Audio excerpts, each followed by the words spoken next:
Is everybody in the audience ready? All right. It's 4 o'clock on Thursday, November 21st. We'll call the meeting of the Bradenton Community Redevelopment Agency Board to order. Please stand for the Pledge of Allegiance. I pledge allegiance to the flag of the United States of America and to the republic for which it stands, one nation, under God, indivisible, with liberty and justice for all. Thank you all. Ms. Kaiser, do we have any citizen comments? No, sir. Thank you. We'll move on to item 4, consent agenda. I'm hopeful everyone has had a chance to review it on the board. Chair will entertain a motion to approve. Move to approve consent agenda 4A through 4E. Second. There's a motion and a second. Any discussion? Hearing none. All in favor, say aye. Aye. Any opposed? Ayes have it. Next, is item 5, Central CRA 5A. CRA incentives application from 26 Cedar Street Associates LLC for a property located at 113 12th Avenue West. Mr. Munoz.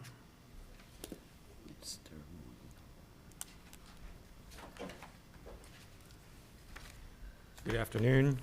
Chris Mignon, CRA Manager. CRA staff received a Sustainable Redevelopment Incentive application from 26 Cedar Street Associates LLC for a property in the Central CRA located at 113 12th Avenue West. The 26 Cedar Street Associates is estimating to invest about $1.1 million to redevelop a property for affordable housing.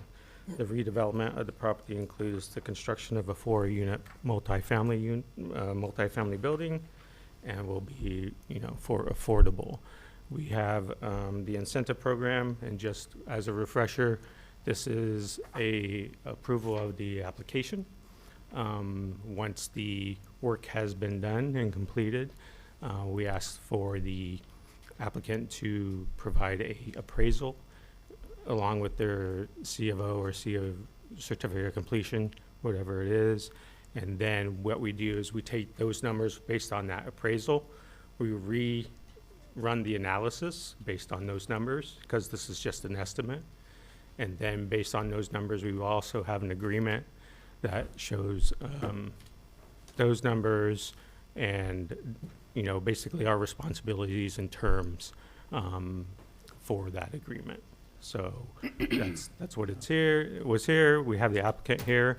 He'd like to do a very short presentation and answer any questions. Okay, thank you.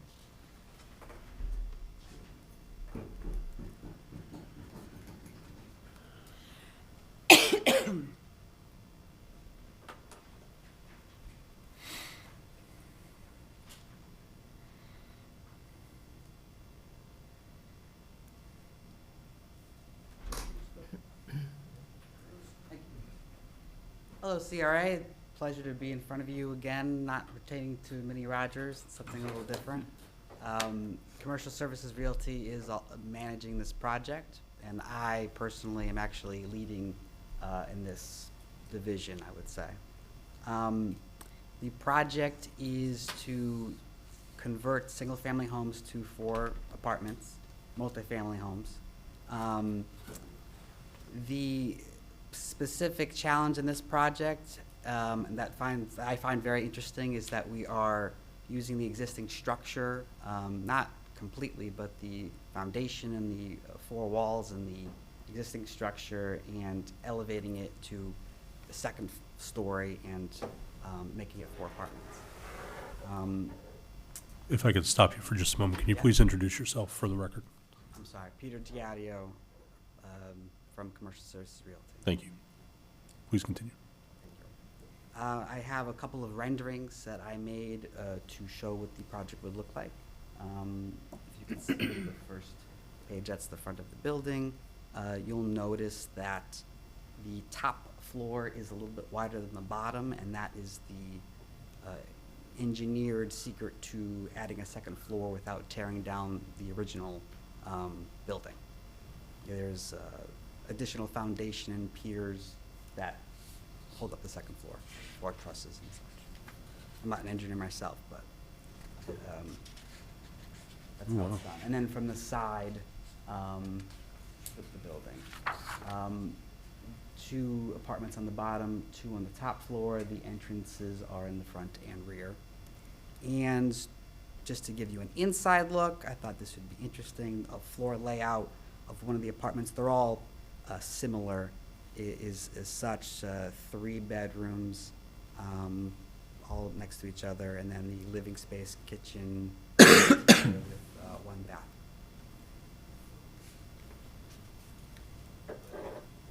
What's the square footage of the apartments? Per apartment is 1,000 square feet.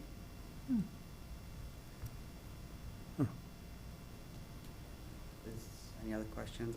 To further elaborate, again, I find it specifically interesting. My generation cares about being resourceful and not wasteful and the environment, and I think it's interesting to use the existing structure instead of knocking it down and building a new one. It is a proof of concept. Maybe this doesn't work out the way we want it to. We hope it does. But if it does well and it makes sense, then we'll do it again. And we'll be looking other spots in the area. Well, hopefully, because this house has been sitting for quite some time, I knew the original people who lived in it. Hopefully, then there's not been any structural compromise. But that's an interesting concept to keep the bottom floor as the same shape and configuration as it is. Yes. Well, actually, the front of the building will be redone. Right, If okay. you're familiar, yeah, you're familiar with the building. Yeah. It's sort of H-shaped. So Mhm. that front will be redone so that it's square. Go ahead. How are we, have we addressed or done any research on what kind of like density? Because we're going now from single-family home to, Whether it's zoned Sure, appropriately? like it- Sure, I mean, that's, it is, and. it is multifamily? Currently? Mhm. No, it is not. Oh, It's okay. single family. That's one of the, in the incentive program that we are applying for, one of the, what you call it, an upgrade or additional incentives is for improving density in the area. So, that is one of the things we are, adding to this, incentive. It's surrounded by single-family homes, though. I don't think there's any multi-family homes near it. I mean, a couple of On blocks that- over. On 1 block over, there is, yes, Mhm. but not on that specific, there's only. Yeah, so it's gonna be only towering, 4 houses tower, on that street, but it's yeah. gonna be towering over the single-family homes. And then, is that's that not so nice, clean retention area that's gonna be. That actually is next door, that's the gas station, sure. Mhm. And that building is tall, so maybe the sight line won't be so strange, being attached to or next to the gas station. I wouldn't wanna look out at that. Let's What go is, for- I'm sorry. oh, well, my Ms. question was, Jordan. what is the current zoning, and would they be required to get a special exception? Are they going to ask to have the zoning changed? If it's in a single-family residential area, I mean, I don't know. I don't know what it is. I don't remember the specific zoning, but it does allow for multifamily up to 4 apartments. We did request a zone change. I can't remember what exactly it was for, but I think it was for the layout. So it's already been approved. I think it was a couple years ago we had that approved. So we don't have anybody from the planning department that's available to tell us whether it's, Well, she's, I mean, I'm not interested in giving, well, I see Ms. Schinderwolf sitting there, but she's not popping up to, and she may not be involved with this, I don't know. Just looks so massive for that I'm trying to look up the address right now. Give me 1 second. Thank you. Yeah. I mean, I don't want to be offering somebody incentives and then it comes back to us that, well, you really couldn't do that. Well, and I mean, there's a lot of parking, so what was 2 homes now is gonna be 4, so you're gonna have, I mean, I think there's a lot of, questions to answer, and engineering-wise, footings and foundations are meant for single-story, are now gonna be 2-story, is all that engineering been worked out and all? Yeah, of course, yes.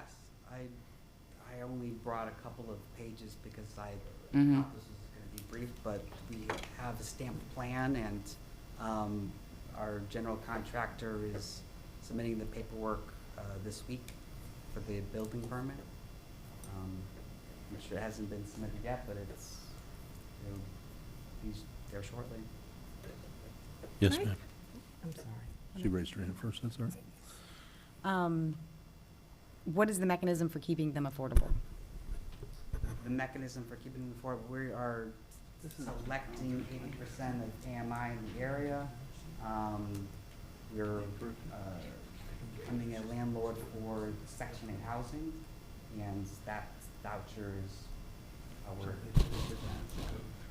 It's advantageous because the incentive program that you're offering, this tax incentive, increases the incentive by 6% by offering affordable housing, and that helps make it work.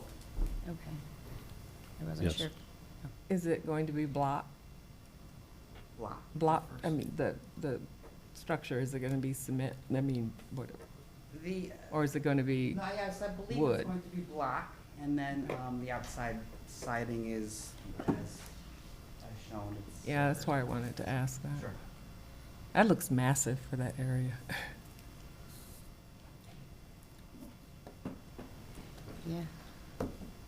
What was the? Go ahead, sir. Well, I just wanted to note that what's being approved today, what they're asking for is essentially to have the board determine that they meet the requirements of the grant program. And so in terms of the development itself, they're gonna have to meet all of the city's requirements, whatever those are, including if they have to come before the city council for a rezone or something like that, that would be something they would have to go through. But the project itself, independent of this, would have to meet all of the city's land use regulations and building code standards. Mr. Chairman, Ms. Shinderwolf, you can come up. I kind of feel like, are we getting the cart in front of the horse? Well, that's the question, according to Mr. Russo, no. Well, and my understanding of the process is they don't get to come back and actually bring forward an agreement to do these incentives until they're actually building this project.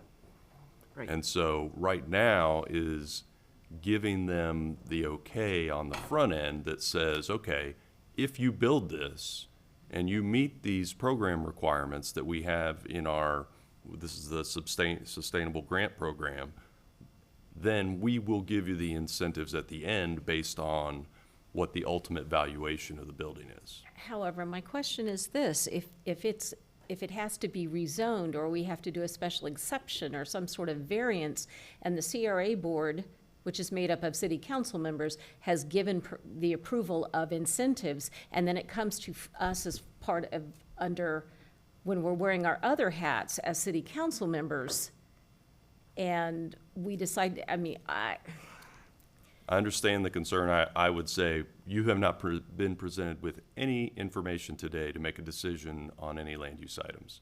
And so to the extent that that would come before you at any point in the future, I don't think this has any bearing whatsoever on that decision. but I feel like if the CRA board is going to allow them to potentially receive incentives for what they do, but if it comes in front of the city council and we have people that are opposed to it, or we find out something else that it's not going to work, it's Premature. Mr. Chairman, Yes. if I might, usually in the development process, lining up financing is part of the early process in order to really begin making full-fledged decisions and the developer spending money. What happens in the CRA is it's Vegas. What happens in the CRA stays in the CRA, and what happens in the city stays in the city. The attorney's right. Land use decisions have nothing to do with the CRA. We're just acting as a bank. If they come in and they want an estimated incentive in order for them to move forward with their financing, You can understand. they still have to go through the city to get through the city processes, and that is completely separate from where you sit as a CRA board. There is no ramification for saying, yes, if you do this, then we will do that. If they can't do it, then we don't do what we offer. So if you would like us to wait till after all the processes are done, then we can do that. I would recommend against it because it helps them line up their financing. If a bank or a lender knows that they have this money coming from the CRA, which is a separate entity from the city, then it might help them with actually doing the work, especially in this economy with interest rates the way they are. So, but if you would rather wait, we can wait, and they can go through the process, and that's fine too. It's up to the board. Does, Mr. Russell is asking her, Ms. Schinderwolf, what it's zoned as? Yeah, I think Okay that's to fine. find out. If the board wants more information about, whether this project is actually zoned for what they're asking to do, and Ms. Schinderwolf can answer that, I think that would be fine. If that's what it sounds like, is the board's looking for a little bit more information of, is this project actually viable or not? Right. Okay, if you can come forward, please, thank you. Yes, so for the record, Jamie Schindelwolf with the Planning Department. This project is in the form-based code area. It's zone T4R, so multifamily is allowable, and they did come through for a form-based code adjustment. I believe that's what the applicant was referring to when he said a rezoning. It was just a form-based code adjustment, which was a while ago, and I can't give you the details offhand. I didn't expect to be speaking to it. And then their future land use here is urban village, so it's definitely a mixed-use land use area. Okay. Go ahead. So basically, if I'm understanding this correctly, we're just kind of determining if we want to incentivize increasing density to get a more affordable housing. And then all those other questions will be answered in a different place. Yes. Oh, okay. Okay. As far as structure and building and integrity, that's the building department. That is the Florida Building Code. Again, this board has nothing to do with the Florida Building Code. We have another department that handles that. If they can't meet the requirements of the Florida Building Code, then the deal is off. It's up to the developer to cross that river when he comes to it. Okay. One more time. Yes, ma'am. I hear what you're saying. I guess the nature of my concern is it is very little information, and are we doing a LURA? How are we guaranteeing that we're not incentivizing $1 million and then they can sell it? And also, I feel like we should also, if we're talking about incentivizing to this kind of dollars, shouldn't we be more excited about the project? So to answer your first question, in the way our incentives are constructed, they are self-funding. So if you were to approve an estimated number today, you have committed no CRA dollars in any of the trust funds to this project. If they do what they say they're going to do and they build it and it goes through the process, the way the incentives are paid out, as they pay into the trust fund, money comes out of the trust fund. So the trust fund, we actually, at the end of the day, it's estimated, if everything remains equal, that the CRA will, our net increment revenue will be $92,421. So if everything goes well on our incentives, we make money. We never lose money. So it's self-funding. and we have to remember that, and we have to remember that as the CRA board. If they build it, we have to depend on the building department to make sure that it meets structural integrity, wind loads, and all those fun things. If they put it on a piece of property, we have to depend on the planning department to make sure it's zoned properly, or that they have all of the exemptions to the form-based code. That's that department's decision. As a CRA board, we are looking at sustainable incentives, and we are looking at it's an if-then proposition, as was noted by the attorney. If they do this, then over a period of time, we will pay them the incentive. It comes from the project itself. That's the beauty of it, is incentives do not draw on existing trust fund dollars. They did in Bradenton, but they do not now. So if the board wishes for everything to be put in place prior to, that we can do it that way. We can tell somebody, yep, we will wait until you have your building permits and if you have all your documents and everything in a row, then come in and see us. We can reverse that process, or we can leave it the way it is. It just depends on what the board wants. But to answer your other question, to the extent that part of the incentive is for affordable housing, then yes, we will need a land use restriction agreement at the time that we enter into the agreement, before the incentives are paid. Thank you. Mr. Diadio, Yes, sir. from what we've heard from you, it's $1.1 million you're estimating to invest in the redeveloping the property. How much have you already invested in that property I think 180,000 is the for the existing property right now? existing property. Okay. Okay, any other questions from the board? All right. Chair will entertain a motion to approve the CRA incentives application from 26 Cedar Street Associates LLC.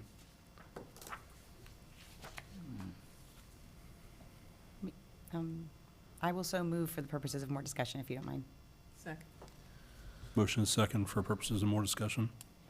Just one follow-up, because I don't think that you guys hit on it, which is,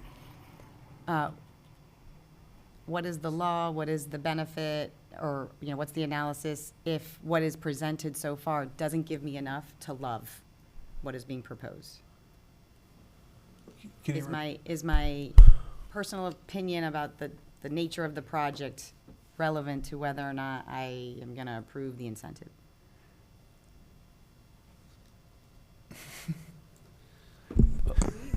I would say it's not set up that way, right? It's intended to incentivize a particular result based on the numbers. So it's not like when the CRA board owns a piece of property and they get to dictate exactly what is going to be built there and how that's going to happen, right? That's a little bit different. This is a private developer on a private piece of property who's applying for funding grant through the CRA.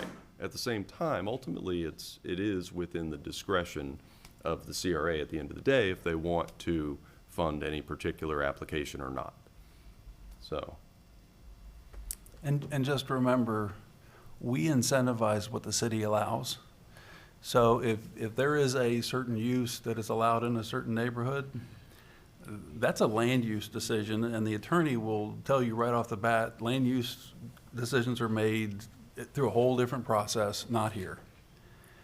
If the city allows certain things, the CRA can't change that. We can ask them to change that, and they can go through the process.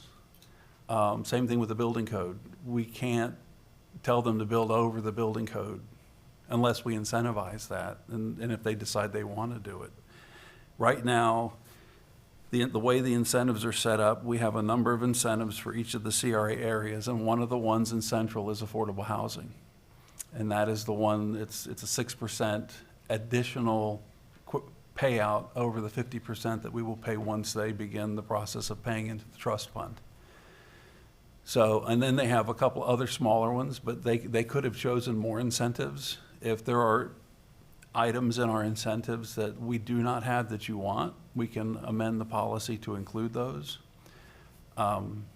We have a total of like 16, including historic, SEPTED, affordable housing, workforce housing, public art, things like that. Right now, like the attorney said, it's based on numbers. And the numbers, if they spent $1.1 million, then we're looking at an incentive of about $132,000, if I'm correct. That will be paid out over time as they pay into the trust fund. The money comes from their payments into the trust fund. And so if a board member doesn't like what's going on the property, that really isn't in our purview. That belongs to the planning department. If you don't like how it's constructed, that's Florida Building Code, that belongs to the building department. So, again, we're just about the incentives. And usually we work with the developer quickly because I've seen developers monetize these incentives as part of the pro forma for the project. And sometimes it helps them get better interest rates. We just want them, when they do a project that the city allows, to do it better than what the minimum requirement is. That's what the incentives are for. I just want to explain why I have some concern. Normally, projects like this, I mean, he's coming for an incentive, of course, but a lot of times when private developers are building a home in the neighborhoods, we have nothing to do with it. And my concern is because I have seen a lot of building in that area, and even though it met all the standards, it's hideous. And there's nothing the neighbors can do, and it hurts the value. Yeah, it's a new building, but here you have a home, a regular traditional home, in a row, and then you have this house that's built like a castle. But anyway, that's where my concern is. But we have nothing to do with that. Let's go. Yeah, well, I can appreciate where you're coming from. But if somebody owns the property, you don't always have a say of what's I being just built said on that, there. Yeah, I just said that. And this incentive program is fairly new, and we want to, if we're trying to encourage affordable housing and I think increasing density is not a bad thing, as long as all the other things that the building department will have to worry about are taken care of. I think that we kind of need to encourage more affordable housing and hope that, the other rules will make it a better product. I think you'll end up with a better product with the incentives involved than if no incentives are involved. And I don't know what's there existing, but I'm assuming that what's there now, this will be an improvement from that. And so I don't know what's there, but if the home there that is blighted, The doghouse would be better. so. It is quite blighted, you're right. So we're moving in the right direction. Anyhow, so One last at thing. this point, I One think, last thing, Mr. Chairman, if I can follow up with the city councilwoman is that we can encourage nicer aesthetics with the incentives. Aesthetics aren't part of the building code. They're not part of the planning code per se. But if, a certain look in an area to use certain different things, the CRA can encourage that using incentives. The developer doesn't have to do them, but if they want the incentive, they have to do them. That's that if-then situation, and that's how we get developers to go above and beyond is by economic means. So if there is something that we don't have in the incentives that we can work on, if it's some kind of aesthetics, if it's some kind of trees, some kind of colors, believe me, we can work with you on that to enhance the policy. Same thing we did with the grant policy. So the other nice thing about this is there's an after effect to the incentives. The boilerplate contract that I've mentioned before that Scott wrote for me a decade ago included things like code enforcement. If the owner of the building is found in violation of a code more than once and becomes a repeat offender, they can lose their incentives or a portion of their incentives. So now we're using the incentives to help Volker do code enforcement. And it's a very powerful incentive for code enforcement.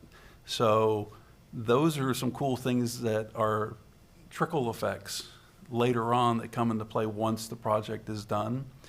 And only once have I ever seen it used, and it worked very well with the owner of the property, leasing the property to somebody else.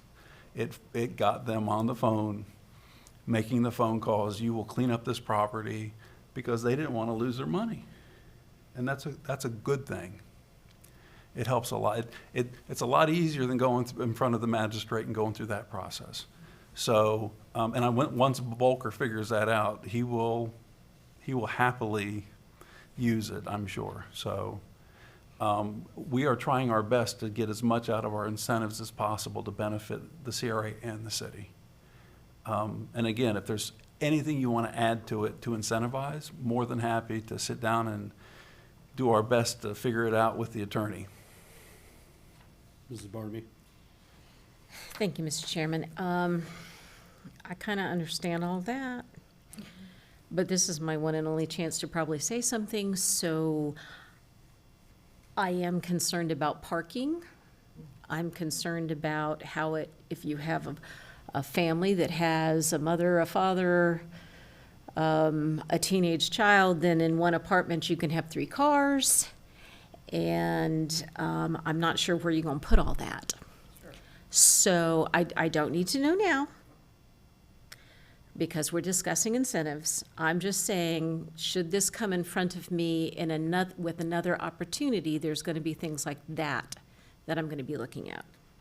I could answer that now. I do know the answer to it.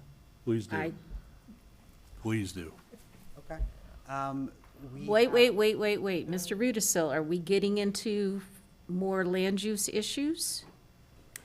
I mean, these are land use issues. I mean, I don't know that there's anything wrong with him getting into more detail about the project at this point.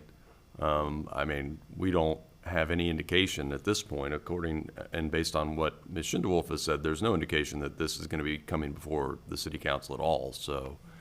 Well, okay, understand that other board members might get a pass on something like that because they might, but someone like me, married to someone whom I'm married to, probably would not get a pass on something like that. So I just want to make sure. I don't want to mess this up. Well, I don't want to delay this decision if it's an answer that I have. If you have questions, I'm here to answer them. Where are you going to park all these cars? So the plan, I didn't bring the whole plan, but there is 4 spaces in front of the house where we have 4 cars. We are working with our neighbor to rent us part of his land, which is the gas station. That will allow us better access to the rear of the house where we can have additional parking. That would have to be, passed through, it might be an SPI or city planning type thing, but that is the concept. The 4 cars in the front are in the plan now, but the additional parking, we're working on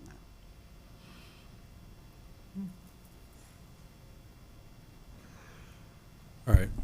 I'll just say this, as far as if everybody looks, I hate to take more time, but if everybody looks at, on their Granicus pages, the overlay of the map, the location map 26, Cedar Street Associates LLC PDF that's on there, you can see that it is not right.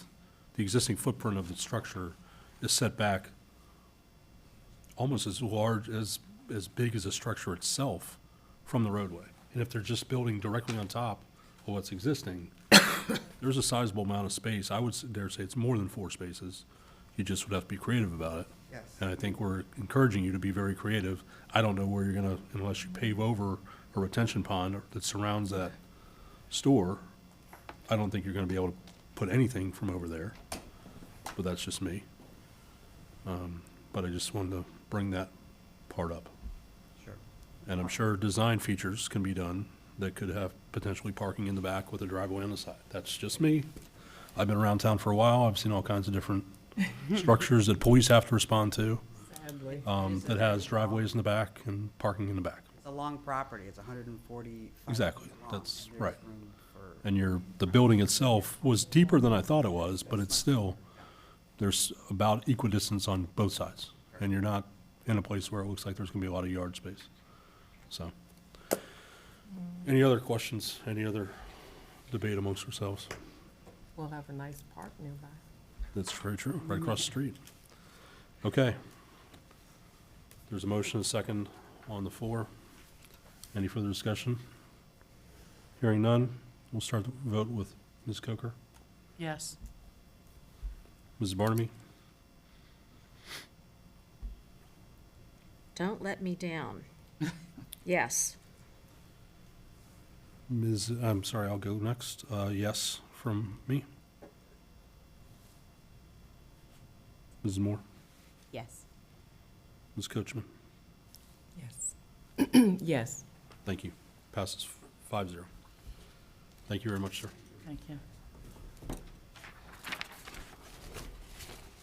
Next, item 6A, Tamiami Trail CRA, the redevelopment grant application and SEPTED grant application from Sun Lab Brewing Company for a property located at 803 17th Avenue West. Board members. So we got a application from Sun Lab Brewing Company for a redevelopment grant and a SEPTED grant. The reason it is coming to, it's under the threshold of 24,999. The total asking funding is 12,500 between the two. The reason it's coming to the board is because it's a stacked grant. So it is 2 grants, so our policy states that we have to bring it to the board. So the applicant is estimating for the redevelopment grant of $13,000 of improvements, which includes updated electrical, installation of exhaust fan, landscapes and signage. And then they also had Sergeant Plant of the Bradenton Police Department come out and do a business security survey and recommended some SEPTED. And the applicant has looked at doing some of those recommendations. So the recommended improvements included lighting, upgrades, electronic surveillance, and fencing. So that's the nuts and bolts of it. The applicant is here. If you have any additional questions or Okay. need anything else. Any questions for Mr. Mignon or the applicant? Pretty straightforward. Mhm. Okay. Hearing none, the chair will entertain a motion to approve a redevelopment grant for Sunlab Brewing Company in an amount of up to $6,500. And Mr. Rudisil, can we do them both at once? Sure. And move to approve a SEPTED grant for Sunlab Brewing Company in an amount up to $6,000.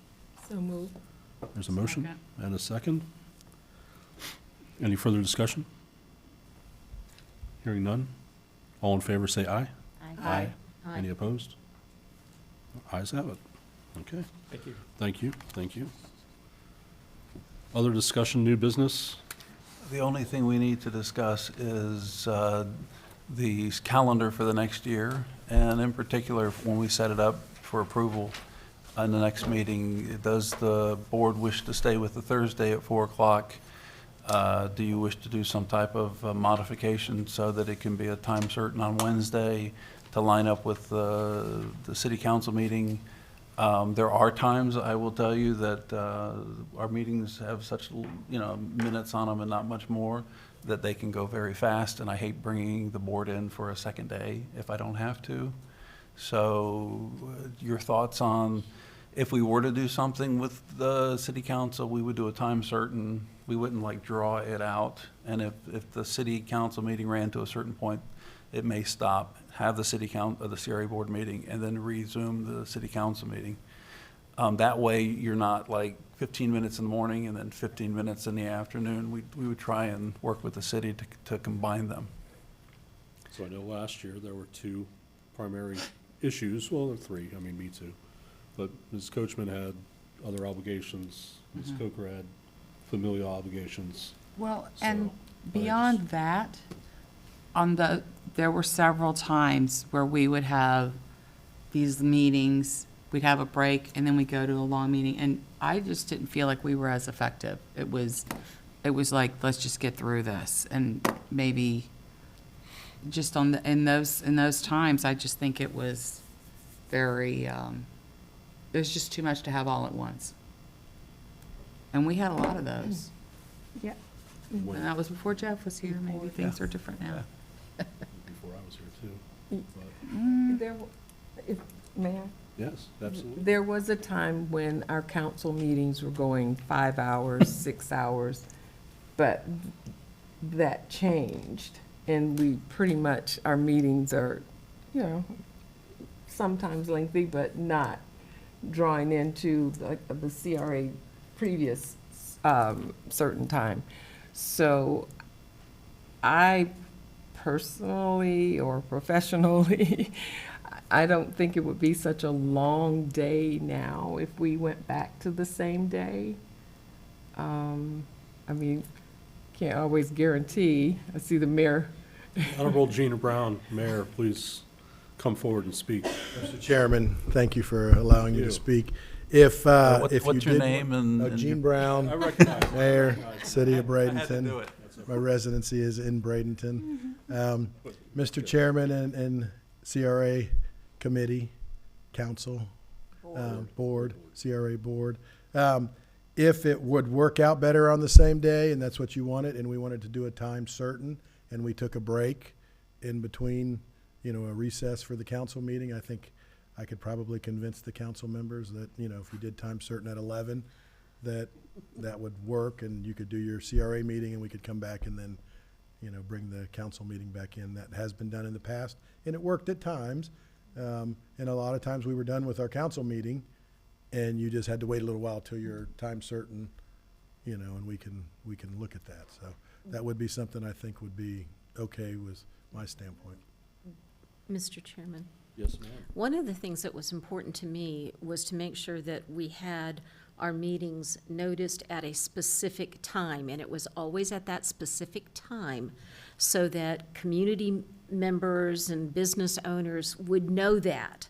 I was never, ever comfortable with, we would have a council meeting, and then the chairman of the CRA would go, oh, we're gonna have our CRA meeting start in 15 minutes. And I did not care for that. I thought it was awful. I thought it was not fair to staff. I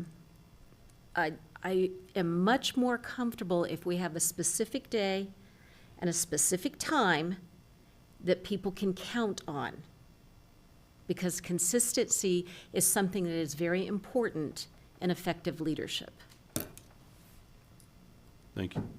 I agree, and we have been consistent, and it's, Knock on wood. Mr. Chair, Yes, ma'am. I will just let you all know that since I have relocated my other professional obligations, I probably am super flexible. So whatever is for the good of the order, I'm good. So just to be specific, if we were to do it on the same day as the city, it would be a specific 11 a.m.-ish. We would work that out with the city. As a city council, if your meeting was over by 10, then we would be sitting around for an hour waiting for 11, which is the case. I'm not comfortable with that. But if the meeting Because was we- at 11. We are going to have meetings that are going to run longer, and I think interfering with the other business of the citizens is not good either. If you, in my opinion, if you want to do it on the same day, and the council meeting starts at 8:30, and the CRA meeting starts at 3 o'clock, and people can take a break, or, I just am not comfortable with that the CRA meeting begins 30 minutes after the council meeting, because no one can depend on that. No, it would, what I think I heard and what I was suggesting is if we would said your meeting, and there's a lot of meetings that do that, the county does it quite often, where they have a special land use or something, I believe that they say that's gonna be time specific at 11 o'clock, so it would always be a CRA meeting at 11 o'clock. Wherever we are in the council meeting, we would take a recess, you would have your CRA meeting, and then we would come out of recess back to the council meeting. Sometimes it works easily, and sometimes you have longer meetings, so But then a lot of times I think we'll be done by 11 o'clock with council meetings. You know, except for, you know, I think there is gonna be some times we won't. But I would just say, I would work with whatever you all want it to work into. I think it can, Well, staff has said 2. I would tend to agree more in a bit of a break between a council meeting, a lunch break, and then resume with CRA, be that 1 o'clock or 2 o'clock. I think we can probably count on one hand the number of times our council meetings that started at 8:30 go past noon in the last 2 years. but if they did, we would recess for your Exactly. 2 o'clock meeting, Well, right? right. I mean, if they were, but even that, if they came past 1 o'clock, which would then afford us a lunch break to be able to do whatever, and we could have staff coordinate meals and such. I would personally propose 2 o'clock. I'm fine with that. I But, can do 2 o'clock, I agree. so we can, providing the meeting doesn't I start have to having just these say, massive. I like it the way we've got it now. Especially, it allows you, if you're trying to coordinate other things, you know that you could push things to later in the day on that day. Otherwise, you're not available for a whole day. That's, I mean, anyhow, I'm gonna not say anything Well, more. may I? I agree. I can see that point where we have other obligations and we have to, you know, like that is a day, then that now it closed off the other thing completely. I could still probably work with it either way. I'm still sticking with being flexible, but, just because I can at this moment. But, also, do we have any concerns about people that come to our, you know, for those days, that it's random, that we're gonna be in the meeting for whatever, maybe there's a big thing, and, people come for it? I would hate to recess if people are actually sitting there waiting for the city council business to continue. well, that's why I was saying, if we do 2 o'clock, it's enough of a gap. You know, That's- I think we can also count on one hand the number of times these meetings have gone past 2 hours based on the amount of time we have, so that wouldn't make your day the longest day of all time, potentially. Yes, ma'am. And I just want to say, this would occur if we had it on the same date, once a month. I mean, I'm not certain. It's if not we every can't meeting, it's schedule- just once a month. Right, can't. So would we schedule it for the last council meeting of the month? Is that, That's what's preferred. We can Okay. do either one. well, we can try it, and if we find that it doesn't work, Change it, we can always change it. absolutely. We just direct staff to coordinate that calendar? We don't need a motion or anything? No, I think consensus is fine for that, and staff understands. We'll work on it and bring it back to you in the December meeting. Thank you. Thank you, Mr. Mayor. Thank you. Thank you, sir. We gotta go. All right. Yeah. Any other topics on other discussion or new business? To our CRA police officers, thank you, thank you, thank you. This is very helpful information to have. Appreciate it very much. And your hard work. Yes. He's busy being Yeah, he's interviewed by the mayor. so. Well, Assistant Chief, you here. But yeah, you got a thumbs up from the back row. All right, that's all we need. Anything else, board members, staff members? We'll be adjourned. You're gonna break the dais one day.